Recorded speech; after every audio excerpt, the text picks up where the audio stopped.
I wanna wake up in the morning where the orange blossoms grow, and the sun comes peeping in where I've been sleeping, and the songbirds say hello. I love the fresh air and the sunshine. It's good for us, you know. So I'll make my home in Florida where the orange blossoms grow. Hello, this is Sally Parks from the Palm Harbor Historical Museum. We're on the corner of Curlew and Belcher, and I'm saying that specifically because we're going to talk a lot about this house. And we have two wonderful guests with us who know quite a bit about the background and people that lived in this house and their stories as well. So with us today is Vivian Gordon Gleason and her teammate, which is also her daughter, Debra Gleason, who is a doctor, and we're going to talk about that a little later, Debra. But welcome to both of you. I'm so glad you're here. Thank you, Sally. It's nice to be here. It's going to be a fun time, a fun discussion, I can assure you. You have certainly had a family member, or maybe a lot of family members, and maybe you continue to do it, to save a lot of things that we haven't even seen before in some cases. And you've been generous enough to give us a thumb drive so that we can integrate some of these pictures and documents into our story that we're telling today, and even preserve it here at the museum. Not the originals, you're keeping the originals as you should, if you want them. If you ever want to give them away though, you know where to bring them. Right. We have hundreds of pictures do you? From Sutherland and way back in the day, so we'll... It's amazing when you dig around too. I don't know about you, but I've recently been going through a lot of photograph albums and what have you, and had such joy at looking at these pictures again and kind of organizing them in some way. And these days when you can put things on a thumb drive to save them, it's wonderful. So I'm going to start with you. I hope you don't mind, Vivian. I'm going to start with you because your mother, this is of course Debra's grandmother, had a real connection with this house. Will you tell us about it? And Debra, chime in anytime you want. I'm not excluding you by any means, but I'm starting with Vivian. Let her tell the story. My understanding is this is Mrs. Hartley's house, and my mother had mentioned a number of times through the years that Mrs. Hartley held a Sunday school class in her house every Sunday afternoon. Oh, really? So was it like a Bible study class? Yes, just like a Bible study class. Right. And, oh my. Now, what church did they go to? Did they go to the one right up the street, the Curlew Methodist Church on the hill here?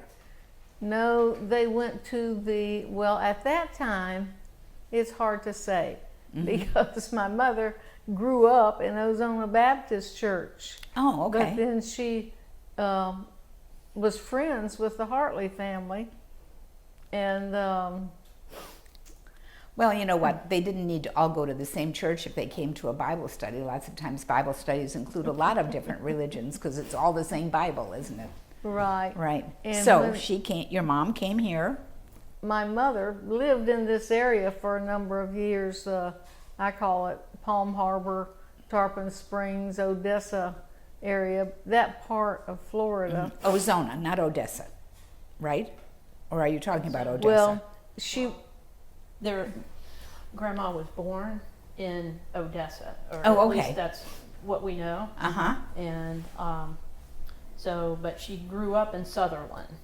I see. And so she and Clarine went to the same high school, so I don't know if that's part of the reason Grandma came to those Bible studies on Sunday afternoons. But anyhow, they had Sunday afternoon Bible studies, and Grandma came here, and so did who else?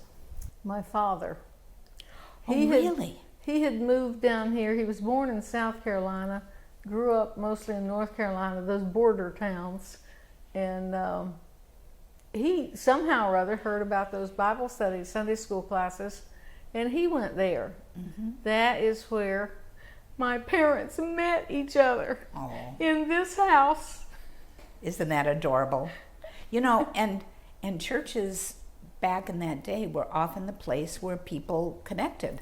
Right. It was their social network, That's as well right. as, of course, their spiritual network. But it was very important, and so Bible classes and fellowships that they did during the week, all of those kinds of things were part of the deal. Right. Of growing up in a community like this.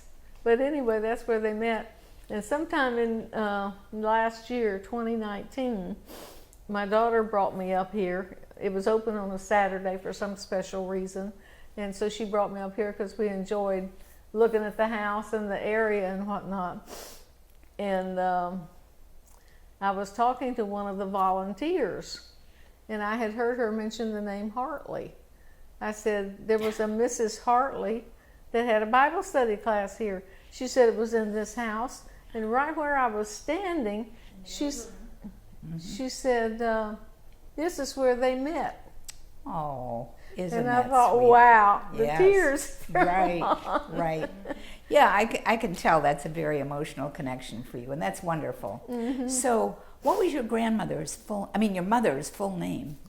Maud Lee Tyre was her maiden name, Tyre. Right. And then, of course, when she married my father, her name became Gordon. Maud Lee Tyre Gordon. And they had 6 kids. All 6 of us graduated from Largo High School. So, Deborah, tell me about Bill Gordon and his experience in North Carolina. He left there as a young man, maybe almost a kid. Yeah, he was probably still a kid. As I said, he had to leave school after the 8th grade, and his dad wanted him to work the farm along with him. And grandfather decided that after maybe a year or so, that if he was going to do a man's work, he was going to get a man's pay. And he decided that he was going to leave home. And when he left home, it's a little unclear what he did. One hypothesis is that he came to this area, worked the citrus groves during the winter time, and then he went to Sherman, Texas, where one of his uncles lived, and worked for him on his farm. The second hypothesis is that he just went straight to Sherman, Texas, and worked for his uncle on the farm. He was definitely in Sherman, Texas in 1917 because he went down to Dallas, where he enlisted in the Army when America entered World War I. So you have all of those records to confirm that that's where he... Wow, good for you. Yeah. And so then likely he came back here after the war? After the war, we have records that indicate, I don't remember the exact date, but September 1919, he was discharged from the Army. And then we have pictures of him in October 1919 here in this area. And apparently at that time, he knew my grandmother. And we have pictures of the two of them together as well. Tell me about your siblings, your brothers and sisters. Okay, I'm the youngest in the family. I'm the only one left now. So you had 2 brothers, 2 sisters? 2 brothers and 3 sisters. I'm sorry, everything makes me cry. If it's good or if it's bad, it makes me cry.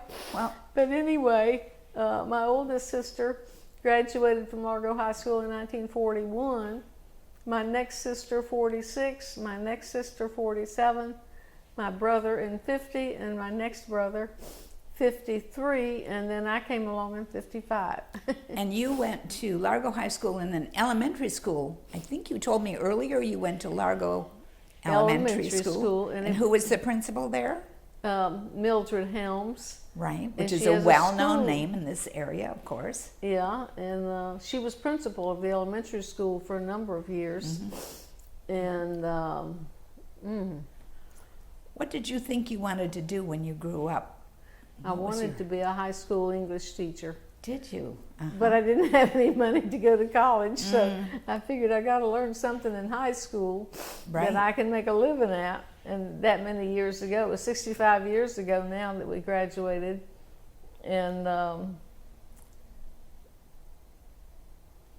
anyway, So, what did you learn in high school that helped you with your life, with your life skills? Well, I'll tell you, I loved English, still do, and I laugh at some of the commercials I hear because that's not correct English. Right. But anyway, and I had a part-time job at the Largo Sentinel, a weekly newspaper. Oh, I remember the Largo Sentinel, yes. I worked there a few years part-time, starting when I was in the 10th grade at school, and I did a lot of proofreading. So my English and grammar came in handy, and everything I do. I worked out at Honeywell for about 3 years, and it was just nice to know that you have it written correctly and things like that. Sure. So, and in all of life, I think good grammar helps you. That's true. Do you remember much about your childhood and growing up? You know, what things did you play with? Did you get toys? Did you have outdoor activities? I mean, when you have that many siblings, you probably did stuff together. Well, my two brothers and I were close together in age. My sisters were 10, 12, and 14 years older than I am. But I remember the driveway of the house. It's not like a garage built onto a house nowadays. It was a separate building. And anyway, the three of us would get out there in the driveway. We had an old beat-up tennis ball. And so we'd, play tennis. And I couldn't hit nearly as good as they could. And I said, Mama, they won't let me catch this ball. Right. But, and learned to ride a bike. I never had a new bicycle of my own, but I rode the bikes that were there. There were two that I could ride, and I love to ride a bike. We lived on a little dead-end street, and it still is a little dead-end street after all these years, and I just ride up and down that street. There was only about 4 or 5 houses there, but I loved to ride the bicycle. How about that washing machine incident? Oh, we must tell you about this. When my brother, who was just 2 years older than me, and I were still preschool age, and like everybody else years ago, Monday was wash day. Well, my father had built a little building. We called it the wash house. That's where the washing machine was, and various things having to do with the laundry and whatnot. And It was an electric washing machine? It was an old Ringer washing machine. Old Ringer washing, okay. so anyway, my brother and I were there in the wash house, as we called it, and my mother said, I got to run up to the back porch and get something. And, we were just little kids, said okay. So my brother, the mean little person he was, he says, put your hand in between those ringers. And I you did. I didn't know that was the wrong thing to do. I was just a little kid, maybe 3 or 4 years old. And so I did. And then when my arm started going through it, I started yelling, Mama, Mama. And so she came out there and retrieved my arm from the ringers. So how do your fingers and hand feel now? Are they okay? Oh, they're fine. They're fine. I know that. I know what you're talking about, and I know that lots of kids did that for either being mean to a sibling or just wanting to try it out for one reason But he or didn't another. try it out on himself. Yeah, he said, right. put your Yeah. hand in there. Yeah, that's right. He knew what was going to happen. And the rest of the story is that Grandma remembered that so well that even when I was a little child and she was still using that same washer, Monday was still wash day. And so she couldn't leave me in the house by myself. I'm not sure why, but I had to go with her and Grandpa out to the wash house. And she made sure every Monday to remind me that my mother had put her hand in the washing machine and I needed to stay very far away from it. I was not allowed close to it. Sounds like that story became almost a legend over the years. It did. That's fun. Well, it's fun to, I'm sorry that happened to you, but it's fun to remember those things in some kind of But perspective. I don't even remember any pain. It was just, scary to put your arm through Right. there and see Right. yourself going Right. along with it. So I got kind of on the path of your education, but I'd like to talk about your mom's education because you have some wonderful documents that tell us sort of a part of that story. Apparently, she went to school with the Hartley daughter, Clarine. Yes, yes. And this is their 8th grade graduation. Yes. Isn't that lovely that they had these nice certificates for 8th grade? That's when, before the days of course, middle schools and junior high schools and all of that kind of thing. Right. Back in the day when, you know, a lot of people, the 8th grade education is all that they got. And, Correct. you know, this is a really nice diploma they have. I mean, I later graduated from a Pinellas County high school, and I think my high school Diploma itself. is like 5x6 or something. Right. It's like a postcard. Right. It wasn't a big deal. but this is What year huge. is that signed? Can you see that, Deborah? This is 1917. 1917. Wow. That's very nice. And then we have the high school graduation, and again, some pictures of the high school class. And we have a wonderful invitation that you've saved to the high school graduation. You've just got some lovely documents that are right here in this little grouping, but we're going to zero in on them and talk about them a little bit. So, Okay. if you lived in this area, you had to go to Tarpon Springs High School, right? As far that as I pretty know, much- there was Tarpon Springs High School and there was Clearwater High School. Right. So I'm assuming this area was closer to Tarpon Springs, which is why all these folks went up to Tarpon Springs Right. to go to high school. And the elementary school was, This Palm was Harbor? Curlew School, Oh, is Curlew. what it was called. do you know where that is? I have not been able to find any information on that. I believe I'm correct in saying it's on Westlake Road, just the other side of Highway 19. And I think there's, in fact, it's still a vacant piece of property. And people have told me, Charlie Jones and some of the other people that were longtime residents here, told me that there's still even some brickwork of the foundation in the land. And had to take their lunches to school and, you know, all that kind of thing. So it was the closest school, even though we look at that as, wow, that big highway. Well, I suspect Highway 19 wasn't even there. No, not the one that's there now. For a number of years, that was finished, what is now US 19. 1953 to 1955 is when they finished it in Pinellas County, as I recall. The first finish, of course, because it's been widened over the years. Oh yes, it's been worked on ever since Right. 1950 something. Isn't that the truth, Vivian? Oh my gosh, I know exactly what you mean. Ever since I've lived here almost 55 years, and it's always a work under in progress. construction. Yeah, really. Some part of it at least. So the original US 19 was actually alternate 19. That was Well, what was 19. even more original than that is Orange Street in Ozona. That was the original alternate 19. But what we know is alternate 19, which still isn't very wide, as you know. It's only No, it basically isn't. 2 lane Go- with a single turn lane in the middle of 3 lanes, but 2 to drive on. And so, yeah, but no Highway 19 out there. So that's how the kids could get to school. Your mother and Clarine. Yeah, and for a long time, there was a palm tree, and I knew exactly where it was, a little bit south of where Countryside Mall is, if that's still the name of it. And We still call it Countryside Mall. It's called Westfield now, but it doesn't make any difference. Oh. Everybody knows it still is Countryside Mall. okay, Right. So it was kind of a And- landmark, that palm tree? that palm tree. Anytime, I had a sister that lived in Tallahassee, and that was about the only place we ever went. So you had to use US 19 to go to Tallahassee.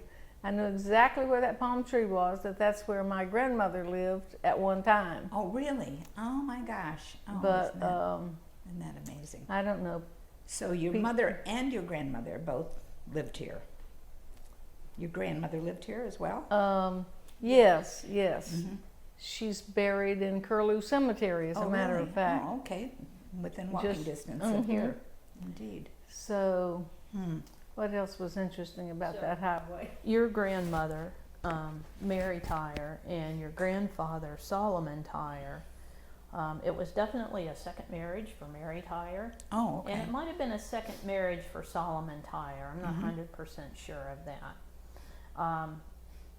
They met and married in Odessa.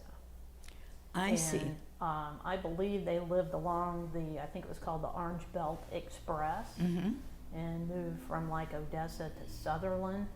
And grandma was born in Odessa, so we've been told, and then they moved here, where she went to Curlew School for the 1st through 8th grade. Mm-hmm.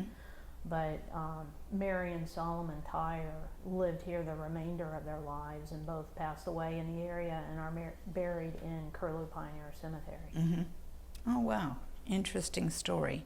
When I was a child, I thought to myself, how did people with those two names ever meet each other? Solomon Tyre and Mary Magdalene Tyre. Yes. I mean, Mary Magdalene Tyre, yes. Mm-hmm. I get, when I start talking about my parents and grandparents, I have to stop and think. Vivian, I know the feeling. You kind of want to mentally put together an ancestral chart to track everyone. 'Cause Right. it is difficult to remember all of them. So, Vivian, you were the only child that was born in that house. in that house. Tell me about the hurricane of 1935, what you know about that. I've heard my parents talk about that hurricane all my life, and at that point in time, hurricanes didn't have any names. It was just, 1935 hurricane. Right. And it hit Pinellas County really bad, and they lived in the same house in Largo where they had moved years before. And that hurricane came along.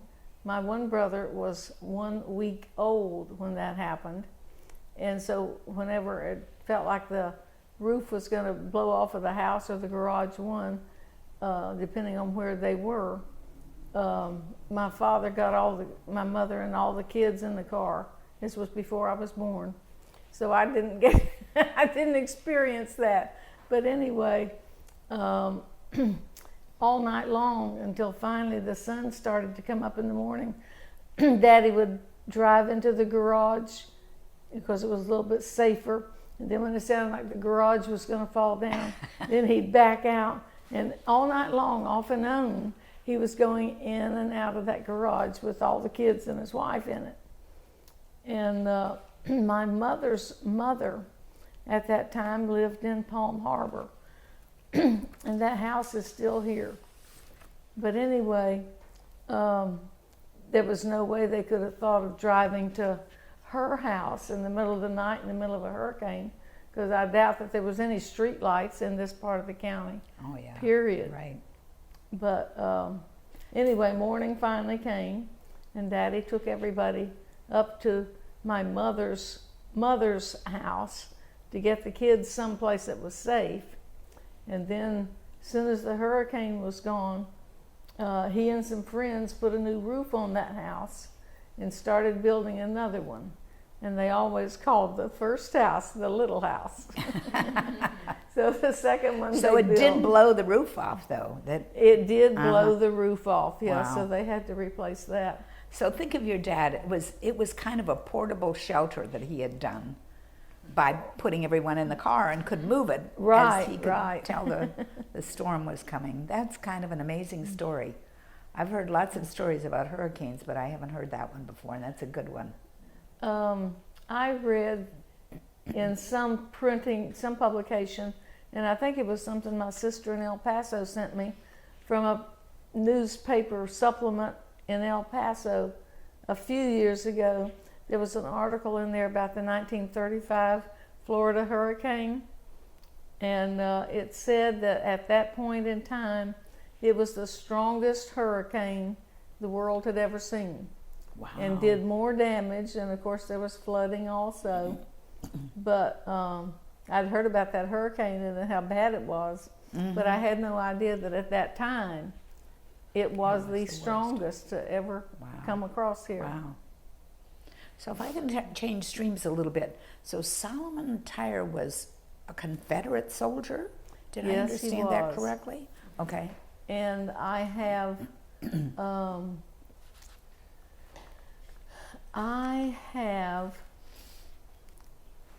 the paperwork when he applied for a pension from the Confederate Army. Mm-hmm. And I ordered all that stuff from Tallahassee. It's amazing what's a free public record that you can get. And all the application was there where he applied for this retirement. And as it turned out, it was approved, and my grandmother, after Grandpa Tyre died, my grandmother got $38 a month from the Confederate Army as a pension. And I thought, now that's interesting too. Yeah, probably felt pretty good to get that. Yeah, so actually it was the state of Florida. So each of the southern states would grant a pension to Confederate soldiers because obviously they couldn't get it from the federal government. Right. But the southern states did offer a pension, and you had to prove that you were in. And the application that he sent in was in 1909, and some of the Mobleys, who also lived up in this area, and I Yes. think there are some streets named after Right. the Mobleys, they signed on his application as knowing him and various information. Kind of about witnessing him. and so on. Yes. Right. Oh, fun. Yeah. So That's it's great. that was pretty cool to see that document. And what did Solomon Tyre do when he was not a soldier then? What was his life's work? It's interesting you asked that. Debra was telling me just the other day she'd found some stuff, I guess it was on the computer, and he had been a farmer and raised sweet potatoes. And he'd take them by the bushelful to town and sell them.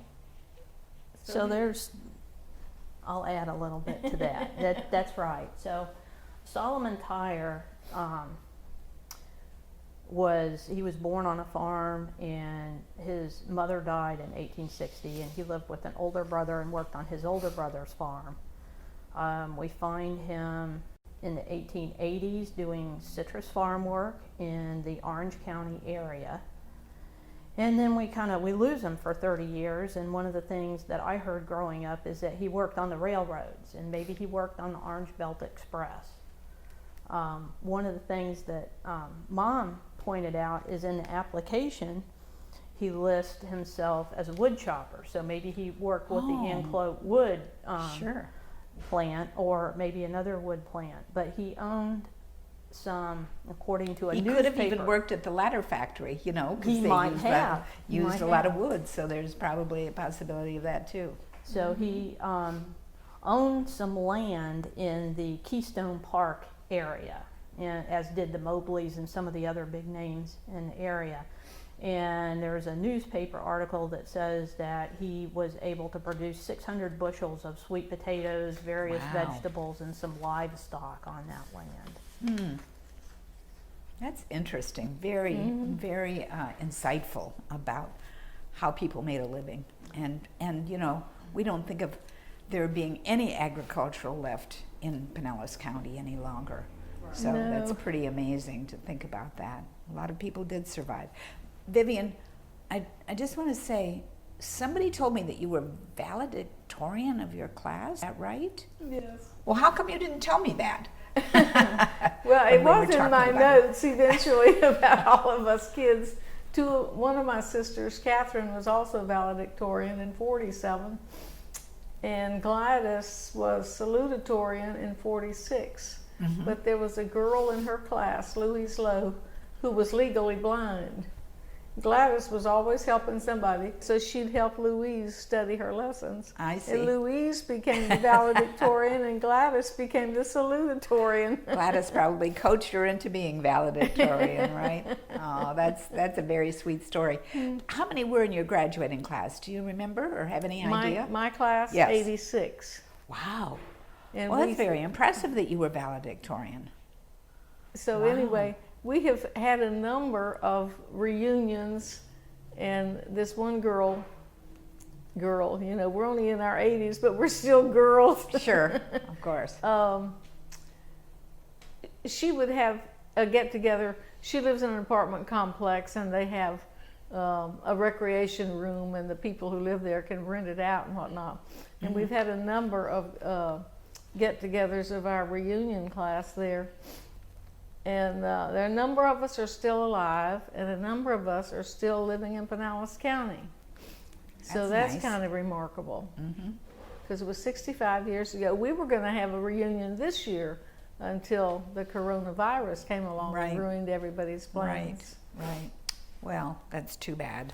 But, you know, it's nice to know that you've had your colleagues that are still nearby and you could be in touch with them and so on. That's very nice. Right.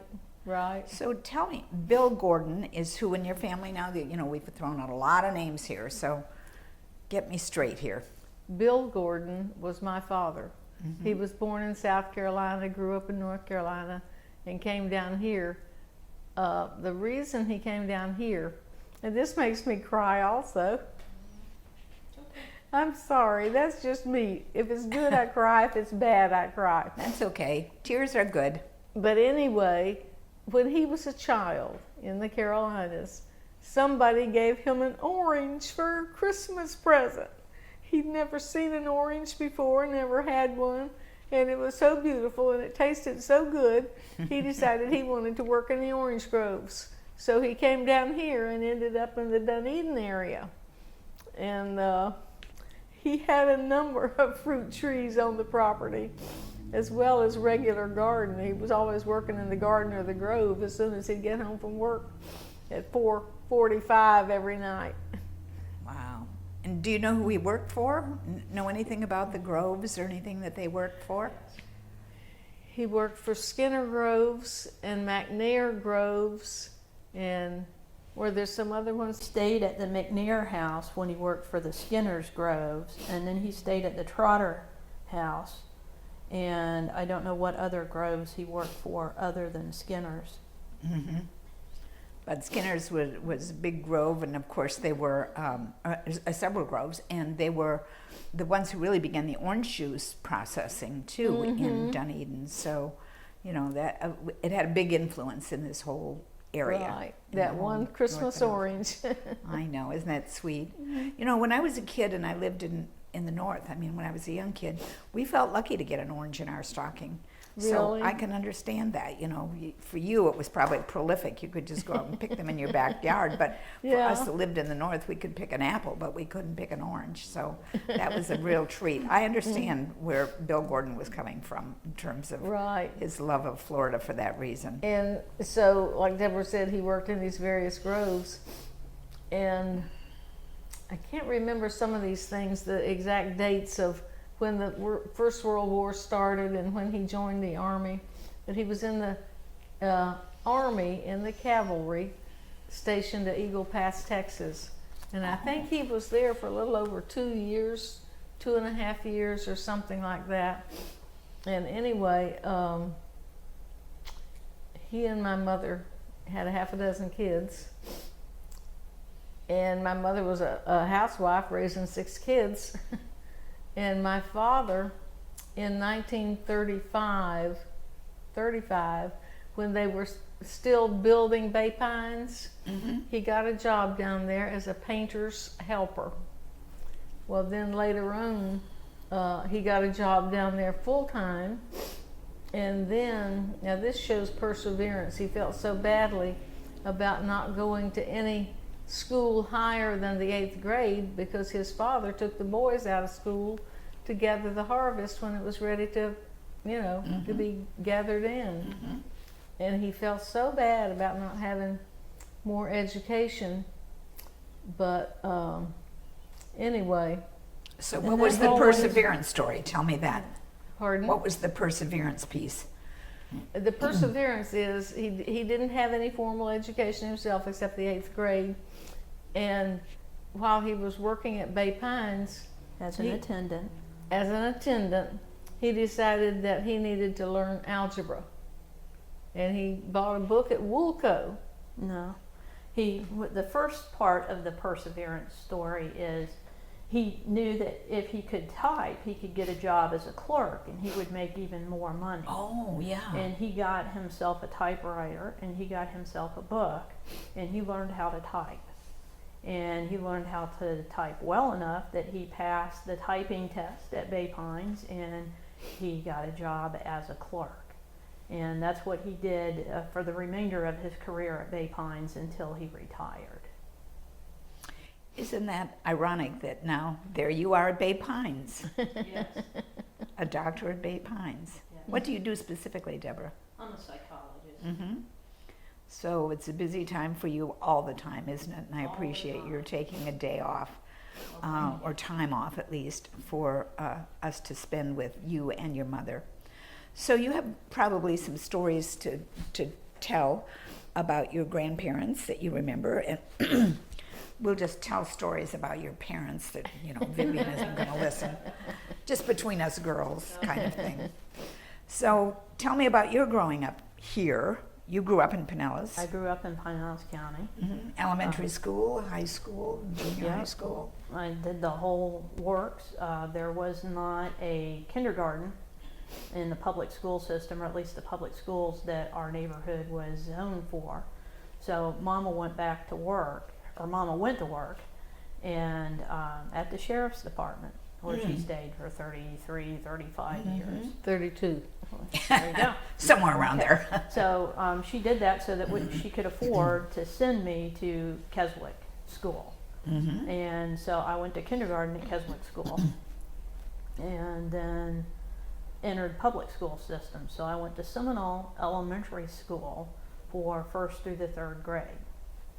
And then at that point in time, Pinellas County was going through desegregation in the elementary schools, and our neighborhood was rezoned for Fugate Elementary School, and I went there for 4th and 5th grade.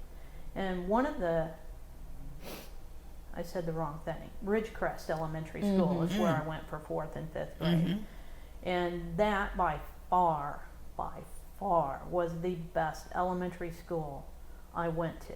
And it was considered an all-black school. Right. And it was awesome. I think that school played a role in my getting a decent education that helped me go on to get my PhD.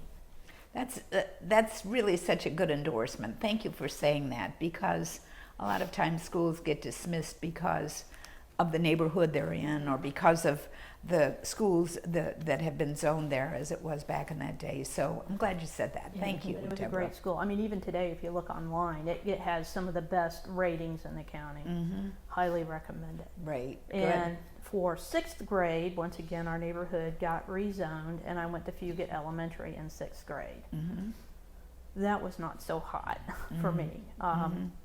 And the interesting thing about Fugate Elementary is named after Mr. Fugate, who was principal of Tarpon Springs High School. Oh, okay. And I believe he was also, when my grandmother was in 4th grade, he was her teacher. So it had a little bit of family history there. It is, really. You live here long enough, you find that all the time. Yeah, I'm sure. Yeah. So then I went to Seminole Middle School for 7th and 8th grade. So that was the time when they were switching from junior high to middle schools, and from it being 7th and 8th to 6th, 7th, and 8th. So some of the kids I went to school with had gone there in 6th grade, and they were the first class to go to a middle school for 6th grade. And then I got to go across the street and go to Seminole High School for my last 4 years of school, and that's the longest I went to any school. I lived in the same house, and I went to a bunch elementary of school. different. You were at 4 or 5 schools Yeah. before you were in 6th grade. Right. Or by the time you were in 6th grade.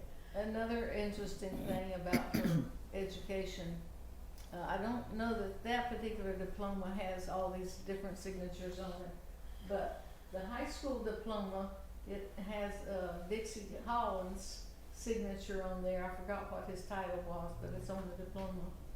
And what was that other one? Mr. Fugate was another Mr. one. Fugate. His signature is on some of these also, and I thought, well, that's interesting that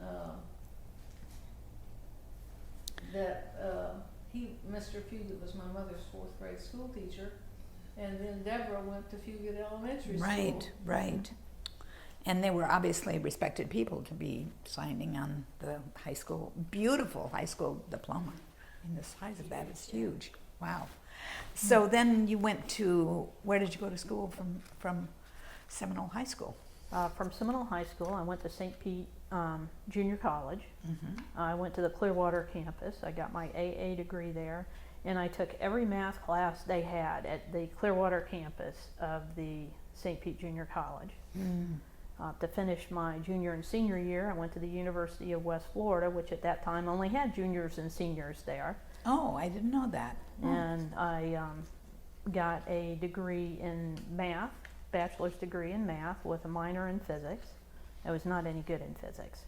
Not good enough to, go further with it anyhow. And University of West Florida is in Pensacola, Florida. Yeah, okay. And it's now a 4-year college, and they've recently started a football team. So I guess really? they'll be well known before long. Right.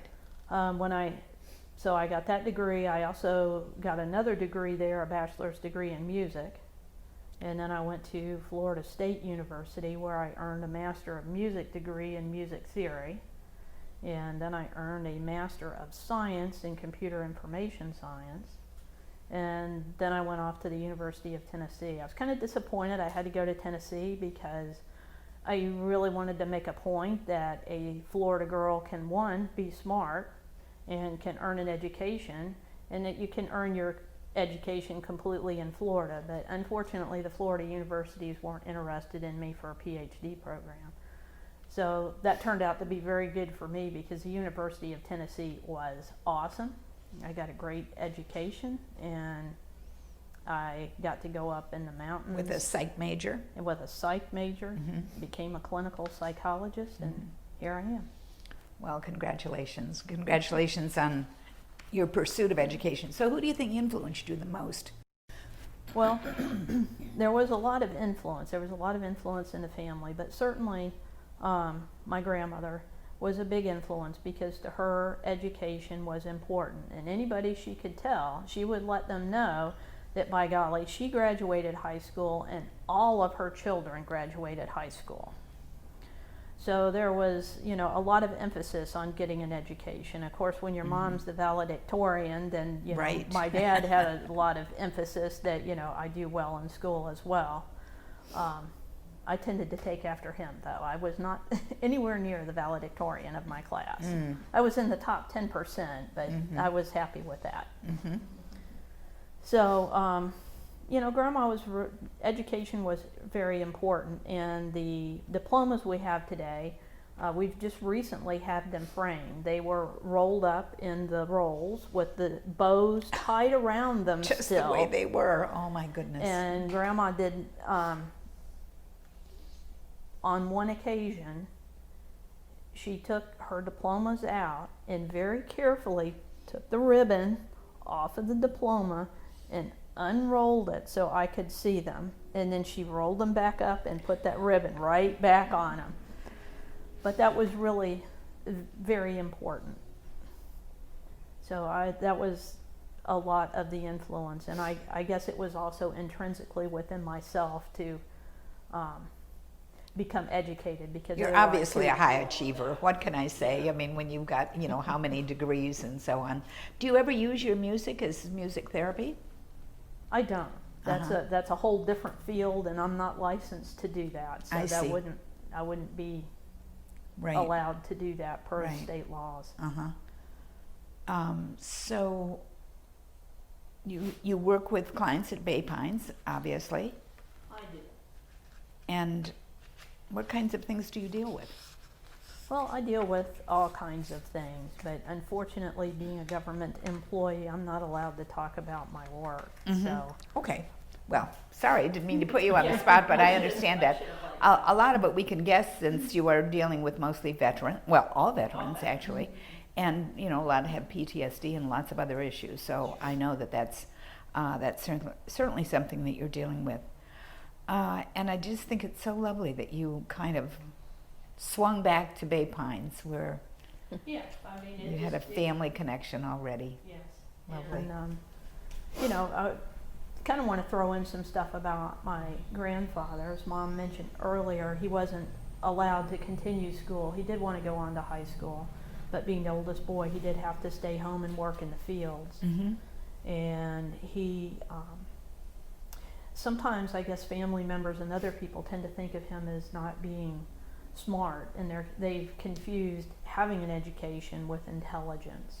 And he was quite smart, and he always wanted to learn algebra, and I can remember being a little kid, and in the summers I stayed with him during the day when Mom and Dad worked.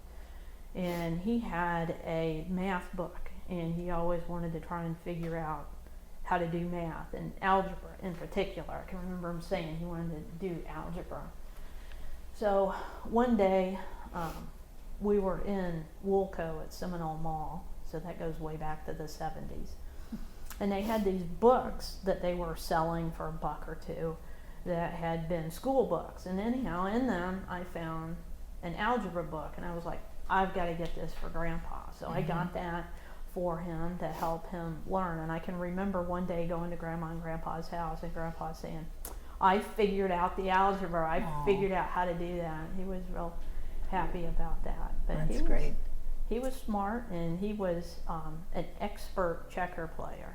I mean, I know a lot of people don't think of checkers as being much of a game, but if you played with him, it was a strategic game to try and beat. Some real competition. Yeah. Since we talked about music before, do you play musical instruments, Debra? I do. I was a trumpet player. Uh-huh. And what about your mom? What do you do, Vivian?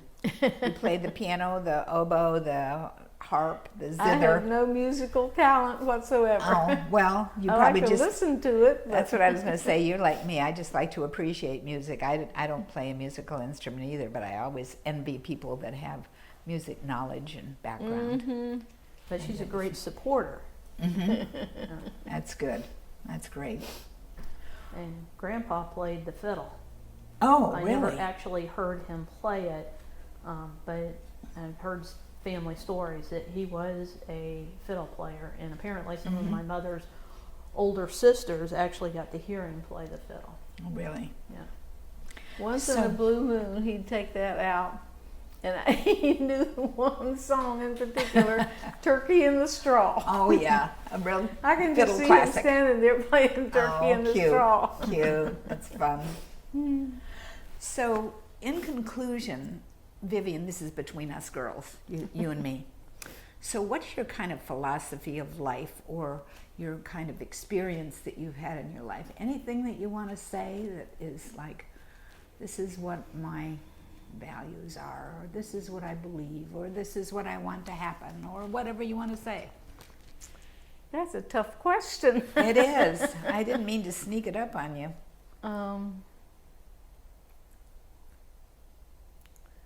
I don't really know how to answer that. I've always been interested in religion, and that's a part of my life. I can't think of anything I've been a member of or anything like that. Well, I didn't mean to put you on the spot, so you know, that's good enough. Religion is a huge part of my life. That's what you said. That came to mind first, didn't it? Top of mind. How about you, Debra? What's your kind of philosophy of life, and you know, what's your things that you want to leave behind? Not that you're leaving us soon, no. But my philosophy on life is that you have to find a way to tread time, because that's what life is it's time. And find things that you enjoy and bring you pleasure. And for me, education and learning things brings me more pleasure than anything else in life. But everybody needs to find what you do, what you want to do in order to tread time and live the good life. Great. That's wonderful. I'm with you. I believe that too.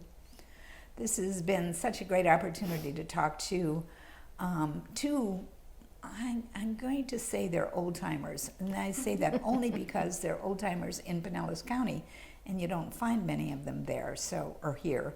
So thank you, Vivian and Debra, for being a part of this, and part of this museum, and part of this house, because you're so, it's clear that you're so connected to it. Right. Thank you. Have a great day. My pleasure. And I'll make my home in Florida, where the orange blossoms grow and grow. So